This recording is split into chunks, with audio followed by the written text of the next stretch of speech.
Welcome to Recovering Evangelicals, a podcast for people who were once very comfortable in the Christian faith until the 21st century intruded and made it very hard to keep on believing. I'm your host, Luke Jansen. And I'm Scott Dyer. 2 weeks ago, we talked to Dr. Michael Behe, one of the leaders in the intelligent design movement, having been part of that movement for 3 decades now. But there are other prominent ID advocates and a new generation of them rising up in their ranks. One of them, also at the Discovery Institute, is here in our studio today. Dr. Jonathan McLatchie has 4 university degrees in biology from 3 different public research universities. A bachelor's degree in forensic biology from the University of Strathclyde, which is Glasgow's second oldest university. A master's degree in evolutionary biology from the University of Glasgow, which is the 4th oldest university in the English-speaking world, so I'm told. A second master's degree in medical and molecular bioscience from Newcastle University, and a PhD in evolutionary biology, also from Newcastle University. And he's now a resident biologist and fellow at the Discovery Institute, along with Michael Behe and Stephen Meyer and a long list of others. He's written many books, many speaking engagements around the world, interviews on radio and podcasts, and now we have him here in our studio. Jonathan, welcome. Yes, welcome. Great to be here. Thanks so much for having me. So now you're at the Discovery Institute. How long have you been there? Just for a couple of months. So I started at the beginning of June of this year.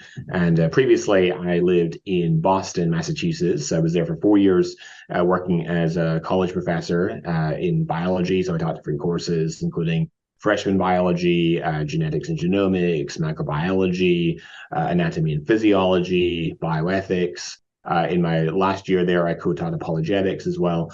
So that was my background before coming here. And I did my PhD at the University of Newcastle upon Tyne, Northeast England, and then moved straight to Boston after completing that. Okay. So Michael's been there for almost 3 decades, and you're now the new kid on the block. Is this a little bit of succession planning at work here? No, I mean, I've long had a fascination with questions of design in nature.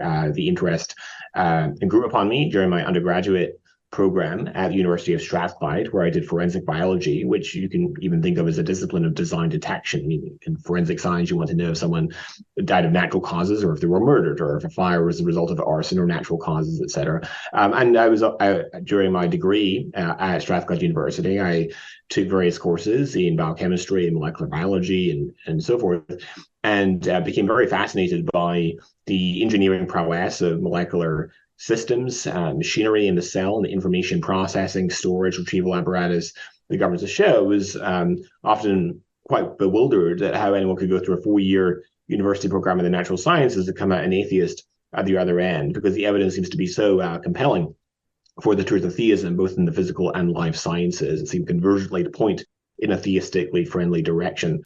So I got in contact with Stephen Meyer during my undergraduate, and was able to come and do an internship in 2010 for a month at the Discovery Institute. And then I subsequently they invited me back to do a year-long internship after my master's in evolutionary biology, which I did at the University of Glasgow. So I came back to Seattle and did an internship for a year on a J1 visa. And then I subsequently did another master's degree, this time in medical and molecular bioscience. And then my PhD with the same supervisor, studying the evolution of the eukaryotic cell division cycle. And then I, as I mentioned, did my 4 years as a college professor, and then I was invited to take up a full-time position at the Discovery Institute. So that's what brings me to where I am today. Okay. And are you and Michael the only ones on staff at the Discovery Institute who have specific training and expertise with biology? No, I mean, Michael Behe is not actually on staff at the Discovery Institute. He's employed as a professor of biochemistry at Lehigh University in Pennsylvania. Right. But yeah, there are other scientists who are both affiliated with the Discovery Institute and who are employees of the Discovery Institute who have a strong biology background as well. Okay. Such as Ann Gager, Jonathan Wells, Douglas Axe used to be employed at the Discovery Institute. He's now moved to Biola University with Emily Reeves and so forth. I was just curious, building on what you were just saying, are there any research projects going on at the Discovery Institute, like scientific research projects currently? Oh yeah, plenty. Okay. There's I mean we don't have currently we used to have a lab on site at the Discovery Institute called the Biologic Institute that was run by Doug Axe and his colleague Ann Gager.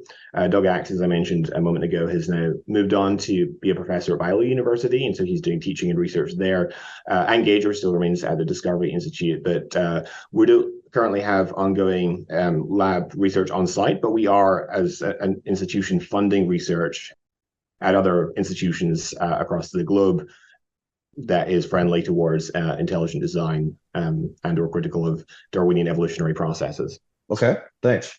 So, Jonathan, the three of us, have been corresponding quite a bit leading up to this interview. We've shared what we want to be dealing with, which is some of the most common and, for me at least, powerful, effective arguments against intelligent design. And we've told you what those arguments are because we're not looking for those gotcha moments where we don't want to leave you speechless as we drop the mic. Instead, we want you to be prepared. We want to get the best answers to why some people like you find ideas so compelling when so many other people, including Christians like ourselves, why we see some major problems with intelligent design and just trying to find the truth. So if you're okay with that, we'll just get started. Totally. The first one that I thought would be good to deal with right off the bat would be the claim that intelligent design is basically a God of the gaps argument. Mm. I wondered if I shouldn't use that term God of the gaps because it has become a bit of a pejorative, an insult, but I only mean it in the sense that it appeals to supernatural explanations to fill gaps in the knowledge we get from naturalism. And in filling that gap, it becomes a science stopper. It's said that it encourages people to just shrug their shoulders and say, God did it, and then they stop looking for deeper explanations. And the reason I want to deal with this then is that every critic of intelligent design brings this up at some point in their criticisms, and I can see why they do. Sure. So the God of the gaps objection, I think, is one of the weaker objections to intelligent design, because it seems to me that intelligent design is making a positive argument. And if it's making a positive argument, then whatever else might be wrong with the structure of that argument is not wrong because it's a God of the gaps argument. So a God of the gaps argument, or an argument from ignorance, would say, well, we can't explain feature X, therefore we just plug in God or the designer as a placeholder for that of which we are ignorant. Whereas intelligent design doesn't really work like that. Intelligent design argues that the sorts of features that we observe in living organisms, in particular the information content of DNA, RNA, language conventions like the genetic code, and the molecular machines that we say are irresistibly complex, etc., are not particularly surprising if we suppose a mind is involved in their origins. However, they become wildly surprising otherwise on the hypothesis of mindless processes being responsible for their origin. And so you have this overwhelmingly top-heavy likelihood ratio that comes down heavily on the side of design and conscious intent rather than stochastic unguided processes, and therefore we have a positive inference to design. Does that make sense? Well, that makes sense, but here's my concern. It doesn't explain anything. It just seems to say that God did it or an intelligence did it, but it doesn't explain how it was done. It might be the best suggestion for an origin. A personified intelligence so often seems to be behind any new information, but it still doesn't explain how that intelligence created the new information. For example, was God simply speaking it into existence? Was he working at a lab bench with test tubes and DNA primers and that sort of thing? Or using some kind of a naturalistic process that we haven't discovered yet. So perhaps we should be calling this an inference to the best attribution rather than the best explanation? Yeah, so the question of the modus operandi of the intelligent designer, I think, is a logically downstream question. Sure, it's an interesting question that one can explore and think about, but I don't think that you need, in principle, to answer that question before you can have a justified inference to design. So you can make the design inference, and that would be the thesis of intelligent design simplicator, that there are hallmarks in biological systems that point to a conscious mind or an intelligence behind them. And then a downstream question would be, okay, how did the designer bring those organisms about? At what points during the history of life did the designer intervene, et cetera? These are interesting questions, but they are logically downstream of the design inference implicator. So let's just, I know we're going to probably talk about it a little bit, but the most famous case that has been talked about in the design movement is the bacterial flagellum, right? The idea of how did that molecular machine come to be?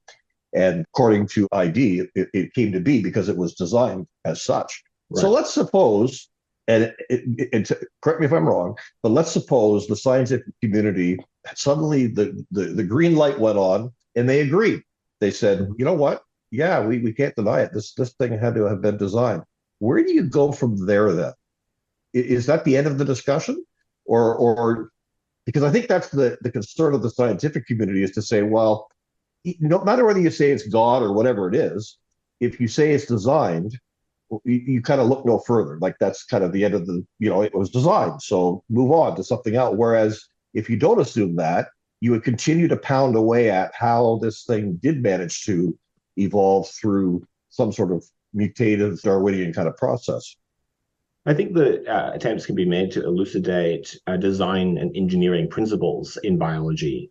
So this has been a fruitful endeavor, bringing together people from the biological sciences as well as the engineering sciences. And engineers and computer scientists are often very helpful in inspiring intelligent design research because they can contribute from an engineering perspective. And we can look at certain design, programming, engineering principles that are implemented in biological organisms. And so that, I think, can be a fruitful avenue for intelligent design research. And I think that intelligent design has heuristic value in that sense. And I think also intelligent design has heuristic value in inspiring us to search for functions for perhaps junk DNA, which has often been seen as being non-functional, the result of many hundreds of millions of years of chance mutational events and evolution and so forth. There are perhaps functions for apparently suboptimally designed systems. I know you guys like to talk about some of those. And one might even suggest or suppose that these apparently suboptimally designed systems and the argument that arises from that against design, that's almost like a Darwin of the gaps argument, where we can't explain why a designer would have done it this way. We can't think of the design reason behind this. Therefore, we'll just plug in Darwin as a placeholder for that of which you're ignorant. And as science progresses, then that argument, of course, has to retreat. And there are indeed examples where that has been the case, where you have an apparently suboptimally designed system. And then as research has continued to come in, we've discovered actually there's a good reason why it's designed the way it is. Yeah, that seems like a fair point. Well, in a sense, it is the same thing. I'll agree. There is God of the gaps and Darwinism of the gaps. But the point is, those who then appeal to Darwinism says, okay, so now we want to find out how. And they actually look at mechanisms and, precedents and that sort of thing. So it's not, they don't stop there. They just say, oh, well, Darwinism did it, and they walk away. The other thing I want to comment on, you mentioned the junk DNA, which again, that comes up often in these kinds of arguments. I don't know anybody who uses that term anymore except those in this area of intelligent design, young earth creationism, science and evolution apologetics. But in the scientific world, they don't talk about junk DNA. They haven't thought about it that way for decades. And it was just at the time they thought, we have no idea what this does. It kind of looks like junk. And then as they began to find things that it does, went, wow, that's what's going on. And then they suggested new experiments and tested this and that, and it became a really exciting, productive field. But I don't think you can say that the ID people right from the start made the prediction, actually, it's not junk. There's a design behind this, and we have strong suspicions of the purpose. I think that's... Actually, they did, right? So Dembski back in the 90s predicted that junk DNA would turn out to have functions, and scientific research, of course, has vindicated that prediction. That wasn't quite my point. To say that it has function, that's a pretty open statement. There were people at the time, secular scientists, who said, we don't know what this is, it looks like junk. But a lot of other people said, yeah, but it's got to have function. It's got to be there for a reason. And sure, I mean, it's not actually quite true to say that no one talks about junk DNA or that that's a phrase that's exclusive or specific to people involved in the intelligent design community. I mean, that's widely used in the literature. And there are still defenders of the junk DNA paradigm even today. Larry Moran, for example, recently came out with a book arguing for the junk DNA paradigm. And there are other scientists as well who take that position. So it's not something that's completely dead. Well, then I think they must have changed the definition of junk DNA. I thought junk DNA referred to all those sequences that didn't code for a protein. In the past, it was thought that proteins were the functional output of the genetic information, and so any genes that didn't code for proteins seemed to have no function, or so it was thought. RNA was the temporary intermediate between DNA and protein, simply carrying the information from the DNA that was then decoded into a functional response by the protein. But we're now learning that the RNA itself can itself be the functional response, both the message and the function.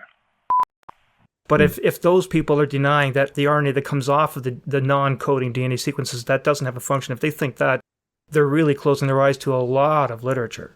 Yeah. So, as you know, around 1.5% of our genome codes for proteins, and then there's the rest of the genome does not code for proteins. And as you rightly said, it is now widely understood that much of the rest of the genome contributes to regulatory functions and so forth. But nonetheless, there are still people who would maintain and argue that much of the genome is non-functional. So Larry Moran put out a book called "What's in Your Genome," where he makes the argument for junk DNA. He has a blog where he champions this idea as well, called the Sandblog blog. So, I mean, pseudogenes, for example, endogenous retroviral-like sequences and so forth, have turned out in the course of time to have important functions. Pseudogenes are remnants of broken genes, and endogenous retroviral-like sequences are the genetic scars from ancient viral infections. And there's a book on this that one of my colleagues, Jonathan Wells, published some years back called The Myth of Junk DNA, where he reviews the literature on this subject. Okay. Well, we moved away from my question about, is this a God of the gaps argument? I'm not so sure it's an explanation of anything to say that that intelligence did it. That doesn't explain it. We want to learn how it happened. But I still think it's a God of the gaps argument. Intelligent design does have that essence of God of the gaps argument in it, because whenever I hear an ID proponent in general, they're often quoting numbers. I've heard you do this, Jonathan. Huge astronomical numbers, tens with 50 or 100 zeros behind them. I've heard Hugh Ross often referring to, he strings together adjectives like, this is like a million, billion, cajillion, that kind of thing. And James Tour especially, he'll often say, the best labs in the world with the most modern machines, they just can't make these things. We humans just can't do this. And my point is that ID argument is all couched in language that is getting at the impossibility of it. We need something far beyond what we can do, something cosmic or divine. There's a hint of that in the argument. And so it's not a far stretch to say, okay, there's an appeal to a divine, a God intervention to fill in this gap that we humans could never dream of filling.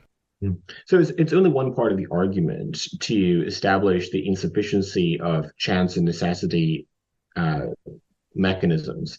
And of course, that has evidential value, I would contend, in confirming a design thesis by virtue of the fact that the sorts of systems that we're saying are inadequately explained by evolutionary accounts are much better explained by a role of a designer, because an intelligent designer uniquely can visualize a complex end goal and bring everything together needed to realize that end goal, whereas unguided processes cannot. So, for example, the process of apoptosis during embryonic development that determines the formation of your digits, your fingers and toes. How do you select for programmed cell death without knowing where the target is? And so that seems to point to a process that can visualize a complex end goal, which I think would be essentially an intelligent agency. Okay, so let's move on to another common criticism that I hear then, Jonathan. Another very frequent criticism, and this is one that came to my mind when I was hearing the various arguments that were being put forward. They're always couched in Darwinian mechanisms. There's mention of Darwin. There's often quotes from Darwin and references to his main thesis, essentially that evolution involves very small incremental changes. Often references the ID proponents are referring to individual point mutations, one base pair at a time, one amino acid at a time. But that understanding of genetics and biology is 50 years old. Darwin's ideas are a couple hundred years old, but what we're now learning about, what we started to learn about genetics, that was 50 years ago. And we've learned so much about genetics and cell biology since then. Even in the past 2 or 3 decades, we've uncovered all kinds of mechanisms that result in big, immediate changes, far bigger than small, gradual, incremental, point-by-point changes. Things like gene duplications, chromosomal duplications, the movement of huge segments of genetic information from one place to another in the genome, complete reorganization of the genome.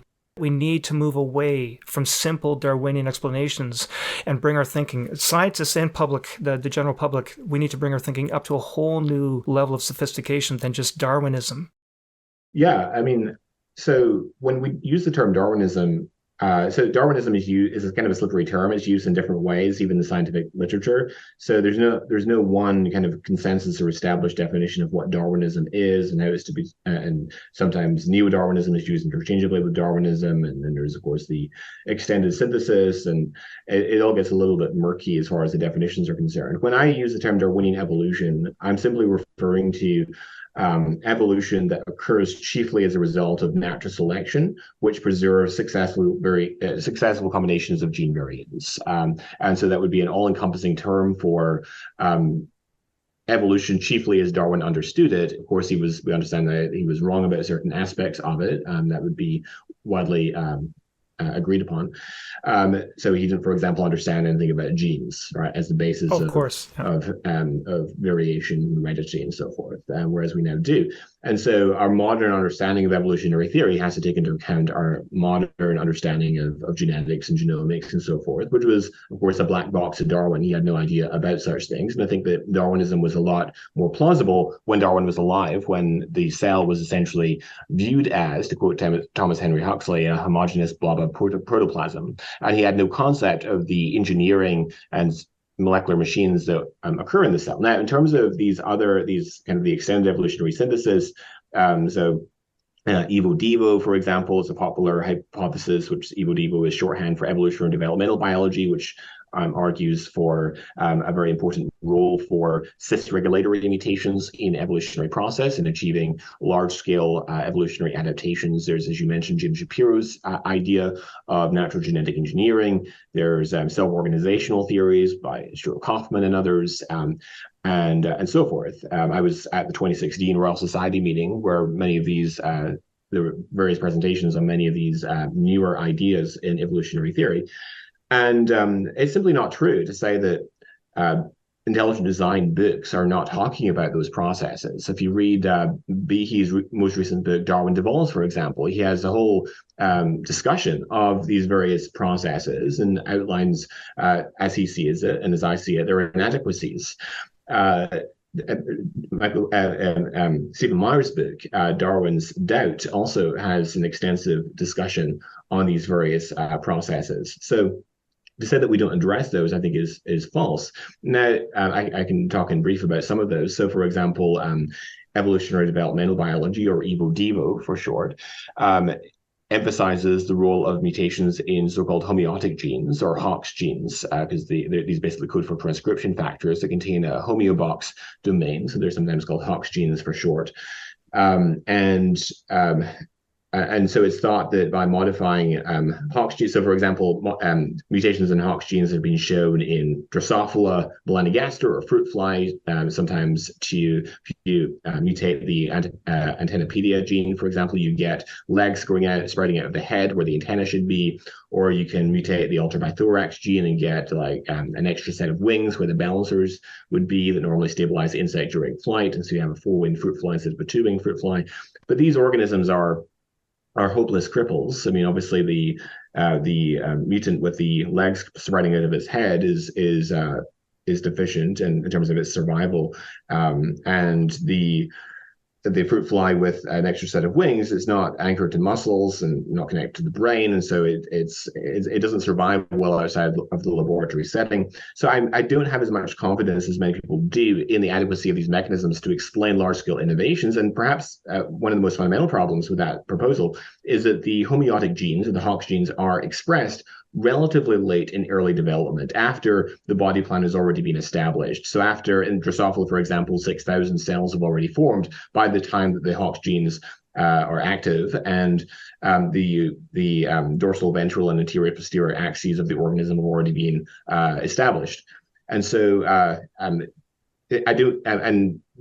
furthermore, mutating the early developmental processes that affect the organism globally or have a chance of affecting the body plan of the organism.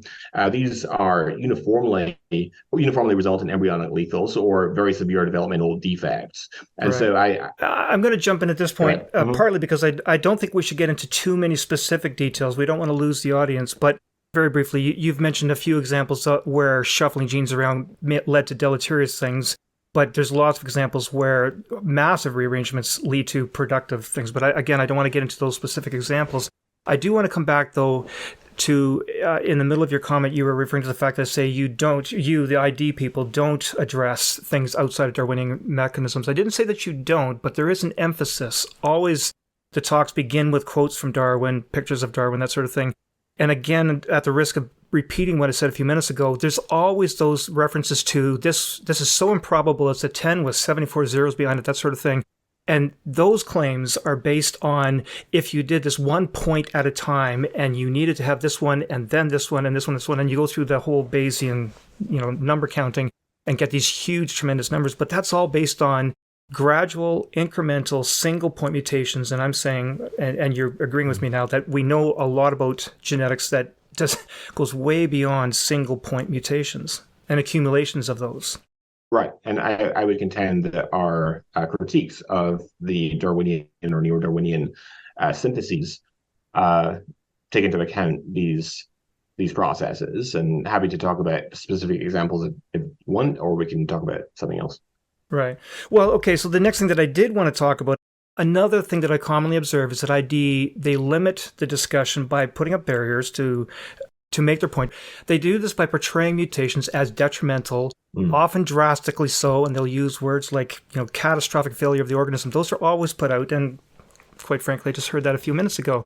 This always comes up when the bacterial flagellum is discussed in the comparison, of course, made to the mousetrap, where it's said that changing any of the parts of the mousetrap will make it a less effective mousetrap, possibly even making it a useless as a mousetrap. But there's never I feel the legitimate consideration that the part in question, these different components that either make up the flagellum or make up the mousetrap, that they play numerous roles, even in completely different functional systems.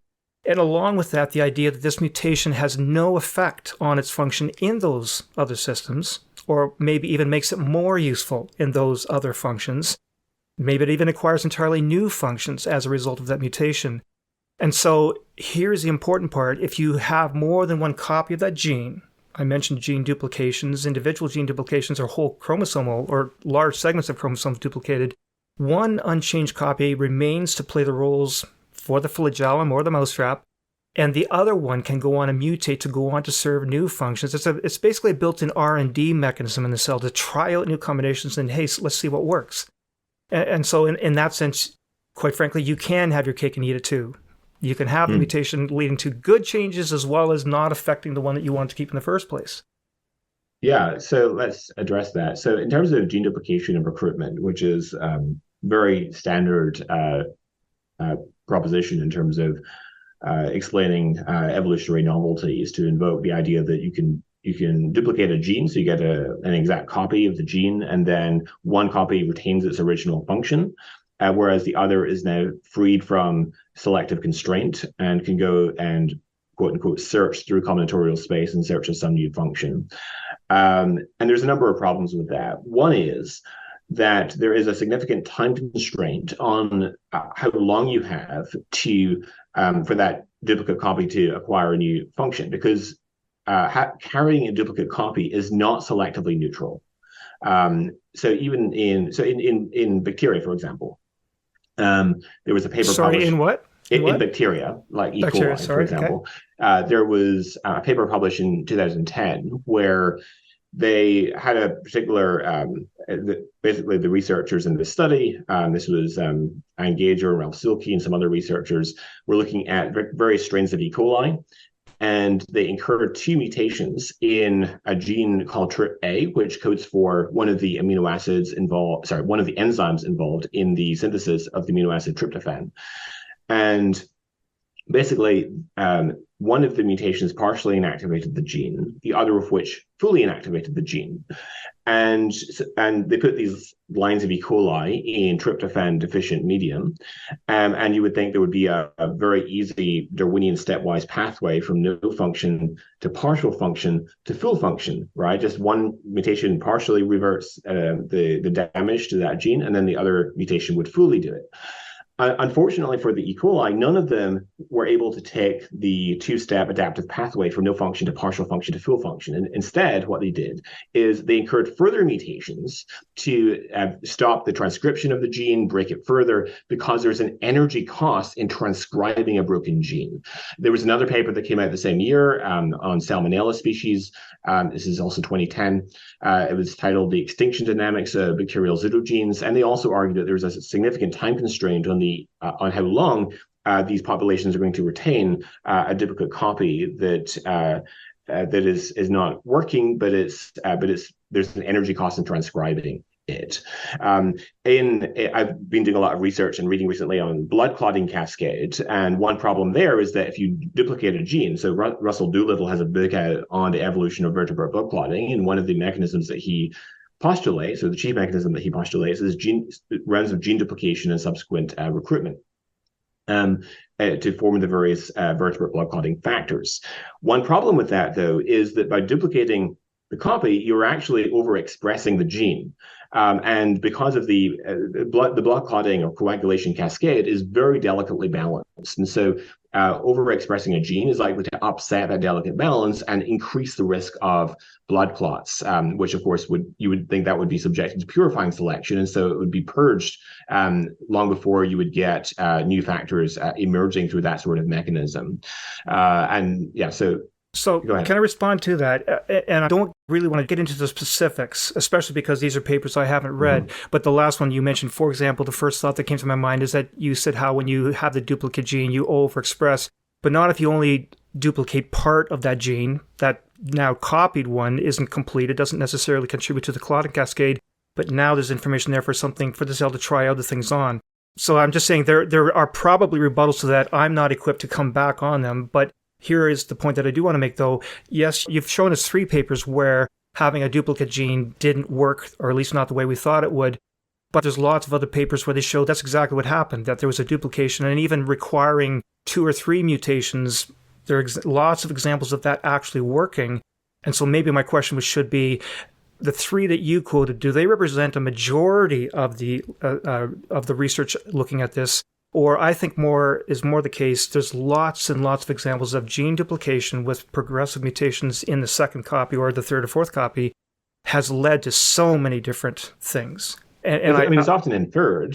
Yeah, go ahead. Sorry, go ahead. Well, I was just going to say, like, for example, and I'm speaking outside of my area, but sensory, olfactory genes that the animals will use for smelling things. And there's thousands of them. And when you look at those olfactory genes, they're almost the same across the board. There's just some minor differences so that this one smells vanilla, but the next one, which is a little bit different, doesn't smell vanilla, it smells cinnamon. And the next one is a little bit different and it smells, I don't know, musk. Right. And so those are examples of duplicate genes, which then change a little bit and now give a new function. Yeah, I mean, so it's often inferred in the evolutionary literature that when you have similarities between genes, that they arose by successive rounds of gene duplication and divergence. But what is lacking, I think, in the scientific literature is a demonstration of the sufficiency of that mechanism to account for the various genes and proteins that we see. You mentioned earlier that we like to talk about detrimental mutations, and there are lots of examples of neutral and beneficial mutations as well. And that is true. Most mutations are neutral. Maybe 3/4 of all mutations are neutral. Indeed, the third codon position of any gene, the third codon, so there's 3-letter words that we call codons, and the third codon position, when you mutate it, you end up with the same amino acid. So that's often neutral, although it may have fitness. It may relate to fitness in some other ways, but it codes for the same amino acid. Most mutations are neutral. There is a small minority of there's maybe less than 25% of mutations, or the remaining 25%, Most of those are detrimental to the organism.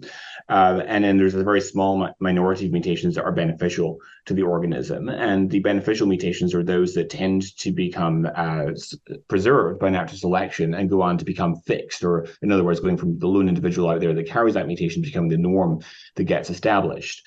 But the vast majority of the beneficial mutations are loss of function rather than gain of function mutations. But can we talk about your use of the word beneficial and detrimental? We kind of addressed this earlier, but maybe we need to do this again. Let's talk about a gene that codes for an ion channel.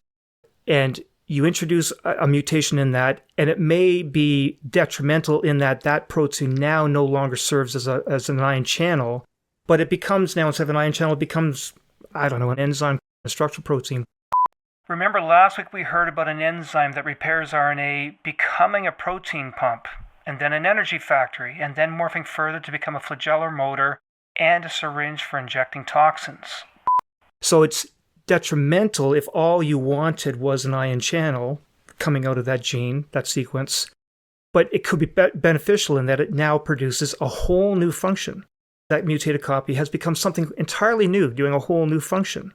So that beneficial detrimental argument, that only works when you say, we started with a protein that does this job, and did it do it better or worse than that after the mutation? It may well have done that job worse, but maybe it did something new or something better.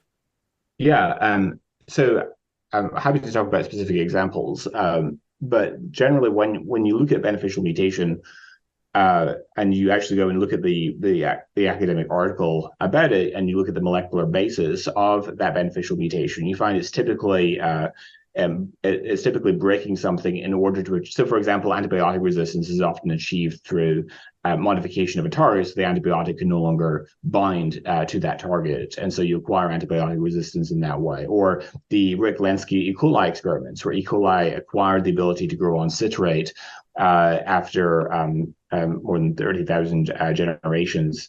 So he found a flask that containing one of the strains that looked to be especially cloudy, and that suggested that there were more bacterial organisms present than usual. And they discovered that E. coli cells in that particular flask had developed the ability to grow on citrate in the presence of oxygen. But E. coli can already grow on citrate in the absence of oxygen. And subsequent research uncovered the basis for that ability. So there's a protein that's able to import citrate into the cell, has a promoter region or a control region next to its promoter that switches it off in the presence of oxygen. So a mutation basically duplicated part of the DNA, and it placed a different promoter or a different control region from a nearby gene next to the importer gene that allowed it to work in the presence of oxygen. So there you have kind of a loss of regulation where it was able to eat citrate in the presence of oxygen, but in the absence of oxygen, but now is able to eat in the presence of oxygen. And then even before that mutation took place, there was also another mutation in a gene for a protein that makes citrate in E. coli that degraded the protein's ability to bind to NADH. And that normally helps to regulate its activity. And there was another mutation in the same gene that decreases activity by 90%. And this paper was titled Fine-Tuning Citrate Synthase Flux Potentiates and Refines Metabolic Innovation in the Lenski Evolution Experiment. They conducted a computer analysis, and they showed that the citrate mutant would be even more efficient if two other metabolic pathways that were ordinarily turned off were switched on. And they actually found that two regulatory proteins that normally suppress those pathways had been degraded by point mutations. And so that's an example. These are examples where you have loss of function mutations that confer a fitness benefit. And yeah, go ahead. Okay. So I do want to come back on that. Those are legitimate examples of how there was a beneficial outcome by breaking a gene. And so in that sense, right. Yes, evolution occurred through breaking genes. But there's lots and lots of examples where the evolution results in a new gene with a new regulatory function and a positive outcome. So again, it's that I'm making the same point that I did a few minutes ago. Yes, it's detrimental from the point of the citrate metabolism of these animals, of these bugs, but the animals did live better. They did outcompete their cousins. And we don't know what the mutated gene was able to do instead of metabolizing citrate, maybe it was now able to detect a magnetic field or something. It just takes on a whole new function is my point, that this mutated thing takes on a new function. So again, we're talking about, is it really beneficial or detrimental? It is detrimental if your goal is to express the enzyme that degrades citrate, but it's beneficial to the life of the organism, and it might also be beneficial for a whole new function that we're not even aware of. Yeah, I mean, it's detrimental in the sense that it degrades genetic information, which, of course, I mean, it's a benefit to the organism. In the same way that, if your goal is to increase the battery life on your phone, well, you can deactivate the GPS, and that will increase the battery life, and that's beneficial. But you've still turned something off. You've broken something, if you will. No, I think we're saying the same thing to each other. Yes, it breaks genetic information for the original intended target, the original intended product. But by introducing a new regulatory component, you've now created a new gene, and you've taken a regulator from one gene and added to a different one, and now you've got a whole new thing. You created information. Or maybe by breaking part of the gene, you now allow the product to detect a different molecule, to eat a different substrate. So yes, you broke the information for the original product, but we have examples where in the process you created some new information. And if this is done with gene duplication, now you've got a new gene and the old one still working.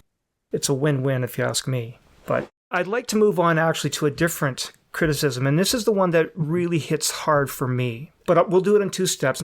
Just the idea that you can have changes, this design that looks strange, clumsy, that sort of thing. And then I want to talk about malevolent design. I'm going to give one example of this, but I don't want to talk about the example itself. I want to talk about the principle, the point I'm trying to make. And that's there's no fundamental reason to design it that way if you're a designer starting from the bottom up. So let's first talk about this one, the backwards wiring of the retina. Again, we don't need to get into the specific details. I think everyone anyone who's looked into this topic has read about the backwards wiring of the retina, and it's easy to Google it. But the bottom line is this, that this design of our retina compromises visual resolution. The image gets distorted, and you end up with a blind spot in the visual field. And I understand fully, science has learned about how mechanisms were developed to deal with both of those problems. Corrections for the visual distortion, and the brain fills in the hole in the blind spot, and you've referred to metabolic support of those internal cells. So great functions. I've heard all of those, but the fact remains that those fixes were fixes. Changes made to fix problems in the design. And the point I'm leading to here is that there's no fundamental reason to design it that way. If you're a designer sitting at your architect's desk with the drafting paper, and you've sharpened your pencil and you just start drawing and designing from the bottom up, I've used other household examples of this point that I'm trying to make. You can use a broken telephone as a doorstop or to hold a window open. You can use water pipes in the ceiling of the basement to hang winter clothes from. You can use a power cord from an old toaster as a rope to tie a broken chair leg together so you can sit on the chair again. All of those are useful functions, but an architect or a building designer, a house builder, starting from the blueprint up, would never actually design these things in this way. And the exact same thing is true of so many remnants of things that are now referred to by ID people as design. Okay. So in regards to the vertebrate, the inverse wiring of the vertebrate retina in particular, I think that's one of the weaker examples because, as you might know, retinal cells depend upon a very large supply of oxygen, and so they need a very large supply of blood. And of course, red blood cells absorb light, and so if the blood cells invade the retinal cells, then the result can be blindness. And so that implies or entails that the retinal cells need to receive a blood supply from vessels which don't block the light. And so since red blood cells readily absorb light, that demand requires that the retina be wired in the manner in which it is. As often pointed out, of course, that squids and octopuses have correctly wired retinas to face outward, but these organisms, of course, are exothermic, right? They don't require the same supply of blood to the retina. But I did refer to that, Jonathan. I said I've heard of these three general answers, and the third one was this whole idea of metabolic support. I did acknowledge that, but none of what you just said addresses the problem that there's a blind spot. The design gives you a blind spot, and it didn't have to be that way. You could have rewired it to account for this metabolic support. You could have done that in a way where you didn't have the nerves going through the middle of the eye. So now the designer says, well, let's push it off to the side, and then we'll build in some compensatory mechanisms in the brain to accommodate the blind spot. None of that had to be. There didn't have to be a blind spot, and yet there is. And I'm curious why a designer, right? Pardon me? Our vision is pretty good. I mean, we absolutely. We don't even notice our blind spot, right? So I don't really see this as being a problem. You can always think of an alternative way a designer might have done it. But I'll agree with you that we still see perfectly fine, and that's partly because of that fix, that, the way our brain is wired to accommodate that blind spot. I get that. I'm only saying that if you were a designer starting from the bottom up, from the drafting table up, you wouldn't design it to put in a blind spot and then have to come up with this compensatory mechanism to obviate that. But then those are examples that I call awkward design or clumsy design. I've often heard that adjective used. But there's other ones that we have talked about on this show, and Jonathan, I think you've heard them on our podcast as well. Ones that don't just lead to clumsy design or awkward design, but ones that lead to very serious, harmful outcomes. And you have to wonder why the designer would design it that way. You'd have to say that the good reasons for designing it in this way that leads to such horrible suffering or even death, the good reasons have to outweigh the bad ones. But when you look at some of these changes that where there's the most horrible outcomes, there's no clearly evident reason why these things have to be designed that way. So the two examples are, I've often referred to the convergence of the windpipe and the food pipe. There's no reason those two have to go through the same pipe. There's no good reason, and yet they do. And then as a result, people drown, people choke on the steak, people with ALS choke on the saliva, some people get gastric reflux, and then they have all kinds of lung problems. Gastric reflux refers to acids from the stomach getting into the lungs and dissolving those delicate gas exchange structures. So there's no good reason we can think of from a bottom-up design point of view. There's no good reason to make the food pipe and the windpipe the same, and yet in doing so, there's some horrible suffering for many people and death for a lot of other people. And then the other example is childbirth. There's no good reason why the baby has to go through the pelvis of the mother. There are lots of ways to get the baby out of the mother that don't require putting it through the pelvis of the mother, and yet that's how we're designed, I think, because of evolutionary mechanisms.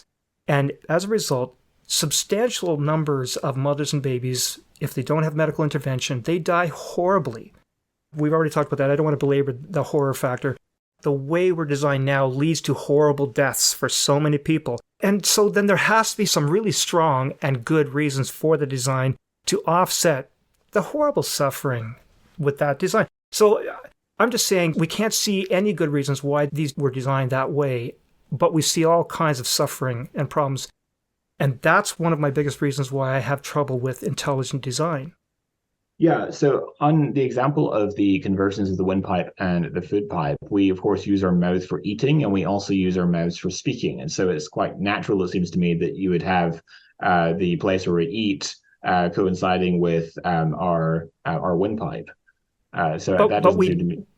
You're absolutely right. We do that now because of the designs we have. We eat and speak and breathe with the same pipe, but we didn't need to speak through the same pipe that took in our food. Well, I mean, I've never tried to design a human anatomy, so I don't know what the design constraints are and what other systems are possible or more economic or efficient. Well, it's an engineering and a design question. Do we really need to have the food going through the same pipe that takes in our air? Why couldn't we have the two tubes side by side? Okay, we would have a thicker neck if you had two tubes. I can't think of a reason why you had to have it going through one. And so we'd have thicker necks, and then maybe you think, well, that would look weird. But that only looks weird because we don't have that kind of a thick neck now. But it would look normal if everyone did. A platypus looks weird. An ostrich looks weird. Right. When you think about it, an octopus looks weird. But when you say, well, that's an octopus, that doesn't look weird. That's an octopus. Centuries ago, Western society, we became aware of people in other countries that they wore big wooden discs in their earlobes or in their lips, and they put pins through their noses and ears. And at that time, that looked very, very strange to us. But now today, you walk down any Western city, you'll see people with wooden discs in their earlobes and pins through their noses, and it's just normal now. But it did look weird. My point is this. You can't say to have a thicker neck, well, that would look weird. It only looks weird if we look at it from the way we are right now. But we could, all through the whole history of human evolution, have had thicker necks with a tube for air on one side and a tube for food on the other. Why not? Again, you can always come up with alternative ways that the designer might have designed it. Can I raise an Absolutely, objection please. that I think fits in with what we're talking about? So, in the case of human design, so let's take the design of a car engine. So, if someone were to look at a modern car engine, they would likely be able to look at that and see that there was a whole process from Henry Ford being one of the first to the modern car engine, that there's a whole process of iterative design, right? Which is how we typically design things as human beings. We do it iteratively. We try things. Some things work, some things don't. We focus on the things that work better, and then we apply more intelligence to designing those things. So humanly, that's kind of, I think we would agree that that's kind of how design works. I was a software designer, same thing in software. But when we're talking about some sort of divine designer who has, I guess, full knowledge and kind of omnipotence and so on, why would they do it that way? Because they're not human. So in theory, they know how to make something perfect. They know how to make something just absolutely brilliantly and perfect. And so I would think that you would look at nature then, and you would see that reflected. You wouldn't see this kind of iterative process that we do see in nature, where and in some cases it works out to our benefit, some things not so much. I mean, it is a value judgment, to be fair, to look at anything like the windpipe and all these things. It's a value judgment for us to look at that and say that was the best way or the worst way and so on. That's a very human kind of value. It's not really scientific so much. But my point is this, that does that smack of a divine designer, that we have an unfolding process in nature, that it certainly seems to be a case of a lot of tinkering, a lot of making small changes, maybe sometimes bigger changes. Some of them are very deleterious, some of them are very good, but that whole process, if I'm an atheist, do I look at that and say, well, that seems to reflect some kind of great divine mind that is all powerful and can, do you get my point? This is more of a theological objection than a scientific objection, right? Because intelligent design doesn't necessitate a divine designer in any case. So it's an objection to a theistic design hypothesis rather than to intelligent design simpliciter. I mean, do you think your computer is designed, and do you think your computer is perfect? And I don't find this suboptimal design arguments to be that compelling. I think a better argument would be the malevolent design argument. I think that's a far stronger point. Yeah, no, that's very good. I appreciate you making that clear. Just a point of clarification, if you don't mind. Do ID people, from what I understand, you do believe in common ancestry, correct? So different ID proponents have different views on that. So someone like Michael Behe or Michael Denton, for example, would subscribe to common descent. And there are other people like Stephen Meyer or Paul Nelson who would be more skeptical. I'm personally inclined to be more skeptical of common descent myself. Okay. But I think there's a better case for it than for unguided processes being responsible for life. Okay. I was just curious. So what about speciation? In other words, how far would you agree with some of the modern synthesis, for example, that mutations do? I hear a lot of people say that I agree with microevolution, but I don't agree with macroevolution. I don't agree that species can change into new species, but I agree that within a species, that there could be great diversity and so on. So where do you stand on that? So obviously, natural selection is a real process. It explains a lot of interesting biological phenomena. It does explain speciation. I think speciation is a real process.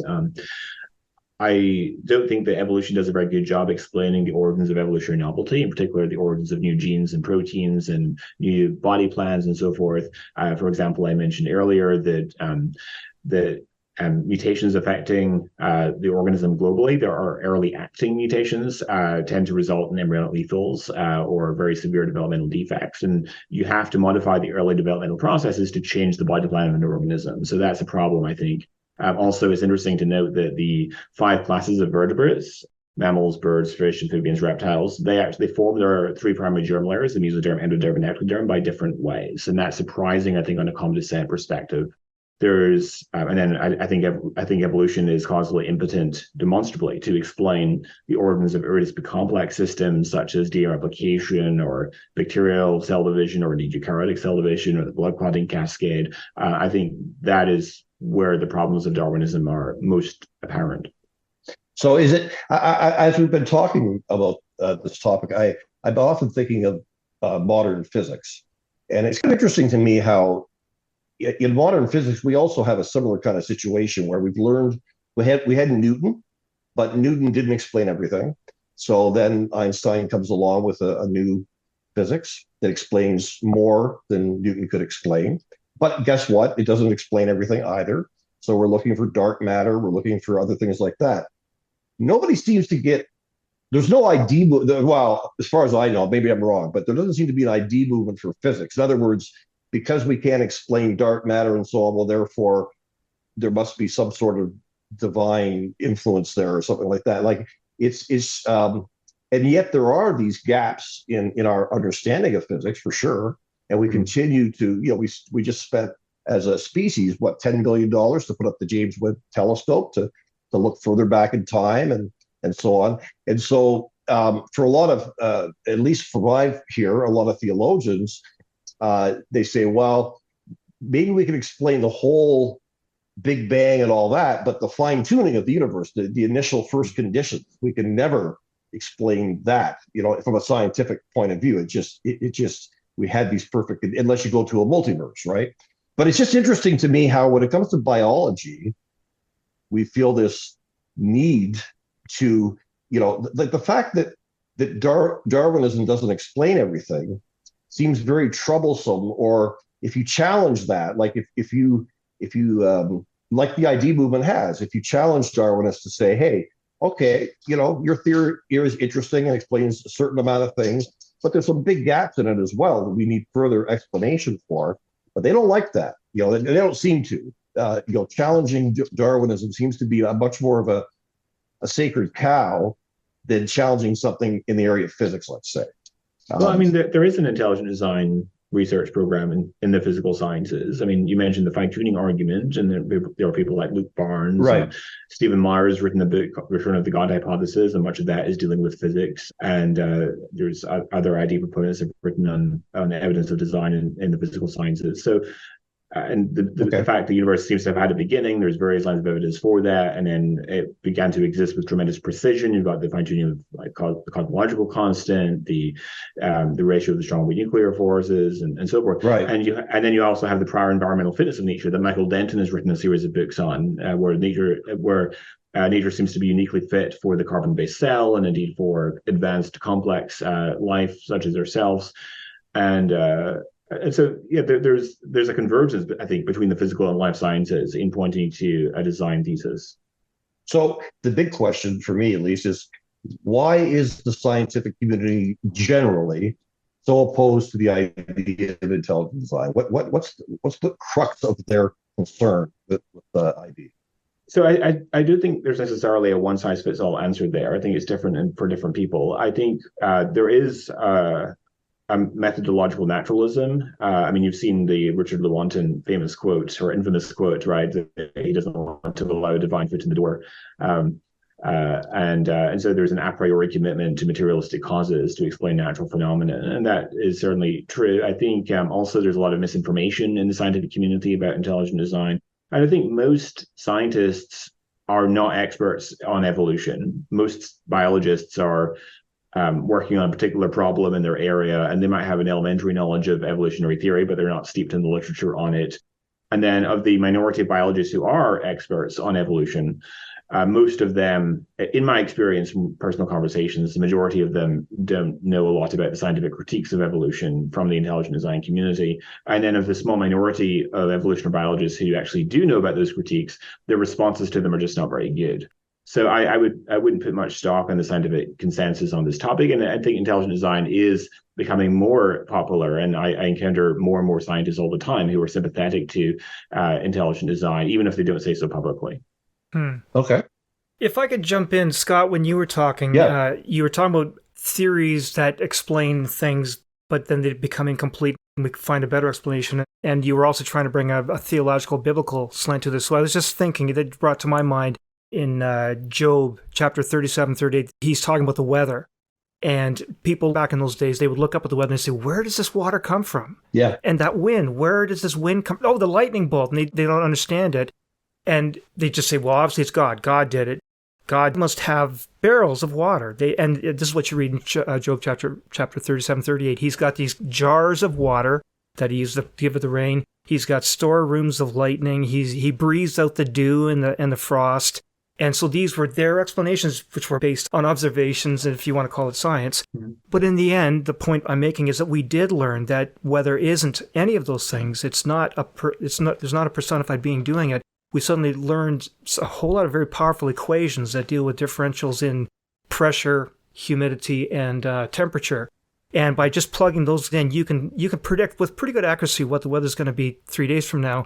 Which that's obviously not a prediction of what God's going to do 3 days from now, but yeah, this relates to something that Scott said earlier that I wanted to pick up on also, that there's many mysteries in physics, and we don't go around plugging in God to explain those mysteries in physics. So, for example, the wave-particle duality of light, photons, for example, right, is a mystery in physics, and we don't think that that's evidence for God. At least I don't. And the reason that we don't is because there's no reason to think that is less surprising on a theistic perspective than it would be on a non-theistic perspective, right? Or if you will, more probable on a theistic perspective than otherwise. They seem to be essentially equivalently probable on theism versus atheism. Okay. Whereas when we're talking about the fine-tuning, or the fact the universe seems to have had a beginning, or the information content of the cell, and so forth, there's reason to think that these phenomena are less surprising on design or theism than they would have otherwise been. So that's the difference there, I think. Yeah. So what you say theism, but really, in a sense, design, right? In other words, that I guess what I'm hearing you say is that if you look at the bacterial flagellum, for example, it just seems to make more sense from a design perspective, that coming into being, than from a random non-teleological perspective. Okay, so I want to pick up on that. Partly on what you just finished saying, Scott, but then also, Jonathan, you were mentioning when you were talking about how, when Scott asked you about ID people believing in the common descent, and you, Jonathan, said that you were not a big fan of mechanisms that are random and undirected. Right. So I'm curious then, Jonathan, when you say that you don't accept mechanisms that are random and undirected, you want to see these mechanisms as being directed, in some way guided. So that's my question, if I may. How do you see that playing out, either over the evolutionary timeline, over millions and billions of years, or even in our time? Do you see God guiding every step? Is he tinkering away at a workbench and creating ever new and more fantastic molecular machines and introducing new species all the time? Or is much of that evolution largely self-guided, but God steps in here and then he steps in there at some other point in time at certain crucial high threshold evolutionary changes where random changes wouldn't be enough? How do you see it playing out, this guided element of the process? Good question.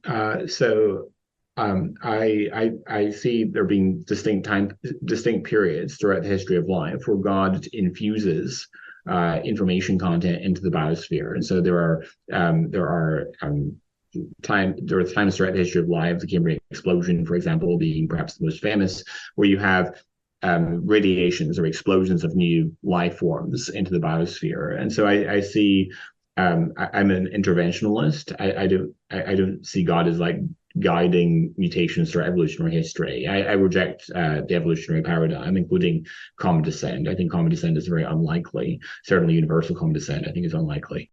So I also, incidentally, I reject young Earth creationism. I think young Earth creationism is false, and I think there's overwhelming reason to reject young Earth creationism. But I think the Earth is very ancient. I have no problem with the standard geological time frame. I think that is still, the Earth is still relatively young, though, even given its billions of years history. For an evolutionary type explanation, I think we need far longer for that to become even remotely plausible. So I'm just trying to understand then how that works. You referred to the Cambrian explosion, for example, a whole explosion of new species.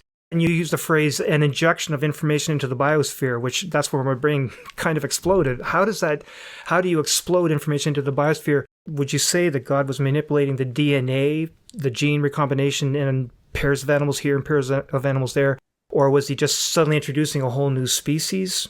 I'm curious. I think God does suddenly introduce de novo new forms of life. Now, could he have used elements of the genome of previous organisms in order to bring about new forms of life? Sure. And one might even understand the nested hierarchical distributions of point mutations in DNA in light of that paradigm, for example. If the evidence disconfirms an unguided process and disconfirms gradualism and points to a saltationist view that is teleological in nature, then I think it's not at all implausible that God might have brought about new forms of life using elements of the genomes of previous organisms for that. And that would explain the family tree-like structures that we observe at the molecular level. Okay. Would you agree that what you've just articulated there, that part at least is not a scientific explanation? What do you mean by it's not a scientific explanation? Why is it not? Well, in other words, take the Cambrian explosion, where you're saying that God may have intervened and put a whole bunch of new information into the biome and so on. That is beyond science to be able to determine, other than the fact detect. Well, I get okay. So what you're saying is there's just no other way it could have there's just no other way these things could have come about unless a designer had kind of intervened. Like, is that what you're saying, or?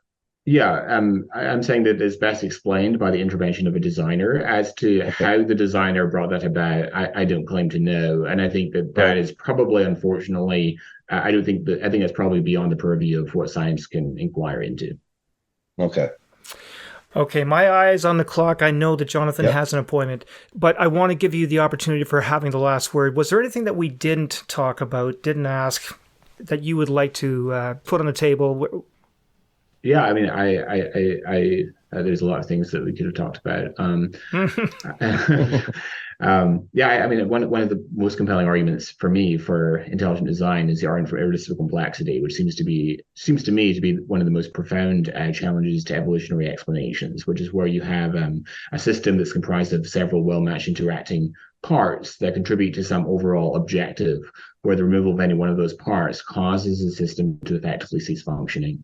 And the reason why this is such a profound argument, I think, for design is because it seems to require foresight to bring about, where you need multiple codependent mutations to occur together in unison for that system to work. And so, in my opinion, that is one of the most strong arguments for design. And in biology, the cell is just chock full of systems like that. And I do think that these arguments that I'm presenting are God of the gaps arguments, precisely because I'm presenting a positive inferential argument. Now, there might be some other flaw with the argument, but given that I'm actually presenting a positive argument rather than simply saying we can't explain these features, therefore design, is by definition, it's not a God of the gaps argument. So yeah, I'll conclude with that. Okay, and how about down the line, speaking engagements? I'm sure you're writing a book or two. I'm not currently writing a book, though I do have plans to. I write a lot online, so people can find my blog at jonathanmcclatchy.com, and I also publish a lot of evolution news in Science Today, or evolutionnews.org, which is the blog of the Discovery Institute on various subjects. I don't currently have any speaking engagements coming up. I actually just had a baby a couple of weeks ago, so. Oh, congratulations! Thanks. Yeah, that's great. Yeah. And we're going to have links in the show notes for all of those things, your blog and your writing and that sort of thing. So we'll direct the listeners to those. Jonathan, thank you so much for giving us your time. I know you're busy, and again, I know you have a meeting coming up, but you've given us a lot of things to think about, and thank you so much. Yeah, thank you. Yeah. Thanks, John. Have a good day. Take care. Bye. Right, bye now. You've been listening to Recovering Evangelicals with your hosts, Luke Jansen and Scott Dyer. Send your comments and suggestions for new episodes to lukejjansen@gmail.com. Join our private discussion group on Facebook by searching for the Recovering Evangelicals podcast group. Look for the logo that you always see at your favorite podcast catcher and ask to be let in. Subscribe to lukejjansen.wordpress.com if you want to get advanced releases and group posts. or browse through our archive for a full listing of all our previous episodes. And please help the podcast by sharing with a friend and leaving a review at your favorite podcast catcher.